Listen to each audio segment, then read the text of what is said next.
This episode was brought to you by My Extraordinary Productions, now offering actor research services. There are a lot of people who tried to be super encouraging to me by saying I should just get started. And I was always motivated, but these people never told me how to get started. What is that first step in getting started? So, here's how you should get started, Actor Edition. First, you need to figure out why you want to be an actor and what you're hoping to get out of acting. It is perfectly acceptable for you to want to be an actor more than anything in the world because this is the only thing that provides you joy and you just really want to do it. It's also fine if you're just in the space of you don't super know what you want to do, but you want to at least explore this before you completely rule it out. If you try this for a month and fall in love, great. And if you try this for a month and you hate it, even better. Am I going to keep that? I don't know. The point is, a lot of people try to turn this job into something it isn't, so you need to spend a little bit of time up front making sure you know what you're getting into. Most of us in my generation were taught to dream big, and it is fun to dream big, but dream little and medium as well. Okay, so yes, you may want to be a Broadway star or you may want to have your own show on primetime, but what is a bare minimum of success where you will say, you know what, this was actually worth it to me? So what's the bare minimum for your success? Is the bare minimum for you starring in productions on Broadway? Is the bare minimum for you just doing the occasional co-star in a sitcom? Whatever it is, figure it out and proceed from there. And since you're already figuring out what you do want to do, you should take some time to figure out what you don't want to do. You can change what you do and don't want to do over time, but this will at least give you a starting point. So now that you've done that bit of soul searching, you can take an acting class. Maybe if you're in high school, your high school offers one, or maybe a community college or university does. Or if you don't have any of those options, maybe there's a private studio nearby or an actor summer camp, or maybe even a class you can take online because a lot of classes are being offered via Zoom now. And if that doesn't work, maybe there's an alternative venue in your community. I suggest asking any actor friends you might have for any advice on the subject. Wherever you are, start where you can. Ideally, you'll take about 2 or 3 classes before you really make a decision because you may discover that you love sitcom acting, you're not really a fan of commercials, or maybe you love acting in general, but this particular teacher wasn't a good fit for you. The point is to try several things to make sure that you are where you want to be. Be sure to also ask your actor friends if they have any recommendations.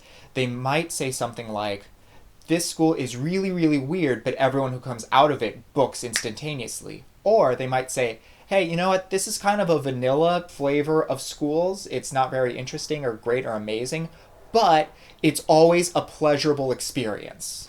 The point is to figure out if you are where you want to be. If you happen to have some friends who are shooting videos for YouTube or even TikTok, ask if you can have a part. You could either be an actor part or you could be some sort of production assistant, but the point is you would be on set and you would be able to learn a couple of things through direct exposure. Once you've done a few of these things and you've decided you want to act more, here's the next set of steps you can take.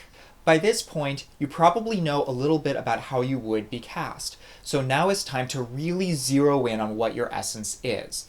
Ideally, you would find 20 strangers, 100 strangers, however many strangers, and they would all fill out a survey for you, and you would compare answers to see where you seem to get the most responses. SAG-AFTRA actually has this workshop where they will bring 20 actors together and everyone fills out a form to compare each other. This may not be an option for you, and that's totally fine. What you can do instead is you can go online and do a very similar thing. You would take photos of yourself, take video of yourself, and then a bunch of people could fill out a Google form with the same information. If you go this route, make sure you return the favors to your fellow actors. In the process of doing these branding surveys, you may hear some things you don't want to hear. If you're consistently typecast as being a pedophile or a slut or just something you don't want to be seen as, your first choice is to roll with it anyway because you can't say typecast without saying cast, or your other option is to make some radical changes to yourself and your appearance and everything so that you stop getting those descriptors, or your third choice is to just not do acting right now. All 3 of those choices, by the way, are completely 100% valid. The last way, which is not the most accurate way, but is definitely the easiest way of just zeroing in a little more on your type, is to look at all of your past roles and think about your past conversations with people and try to find out where people tend to place you. Remember, for this process, you're looking for what is being said the most. You are not looking for outliers. Now here's what people normally think of as the starting point, but I already said wasn't, getting headshots done.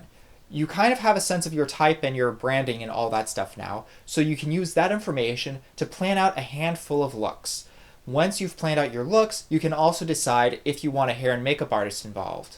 Now that you have a plan based off of the characters you are most likely to portray, now you can hire a photographer. You can ask your friends for their recommendations, or you can go online to see who's available. Photographers typically charge by the look or by a day rate or something. You tend to spend about $250 to $500.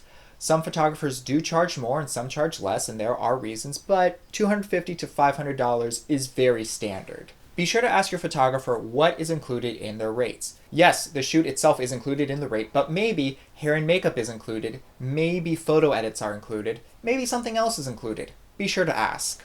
Now that you have your headshots, we can look at your resume. Ideally, your resume would highlight your best credits. Famous directors, producers, theaters outweigh indie and unknown producers, directors, and theaters. Lead roles outweigh supporting roles. Supporting roles outweigh guest stars and co-stars and featured roles.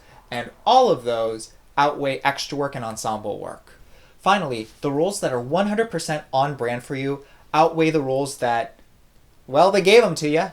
If you don't have a whole lot to go off of, you can still create a resume based off of the training you've received and your own set of special skills. You're probably only going to need 5, maybe 10 hard copies at any given moment. So many things are done online now that you don't always need to give a hard copy headshot or resume, but it's always good to have one. Now that you have your headshot and resume, you can upload all of this stuff onto your Actors Access account, your Casting Networks account, or your Backstage account. And if you have all three, that's also great. Over time, you will discover that 1 or 2 of these sites gives you more work than the rest, and that is totally fine. It depends on where you are and what you're doing. So now you've got your headshot, your resume, your training, your special skills, your actor profiles. You are ready to get started. So here are a couple questions you should start asking yourself. Who works in your area? Where do these people work? Are there areas where people tend to congregate? Try to find ways of respectfully being in their face all the time. Now here's one final note before you go out there. No one is going to do more for your career than you, except maybe your parents if you're a child actor, but if you're watching this, you're probably not a child actor. When an agent or a manager says, "I believe in my client," they don't say, "I am going to do all of the work and hope they show up because I believe that they will show up." They say, "I believe in my client," because they see the client working whether or not they have an agent in the first place. Once you accept that no one is going to discover you, no one is going to make you famous, that you are the reason you work or don't work, you're going to have a much easier time in this industry. Thanks for watching. Be sure to hit the like and subscribe buttons. Be sure to leave your comments below, ask me questions, follow me on social media, and I will see you all next time.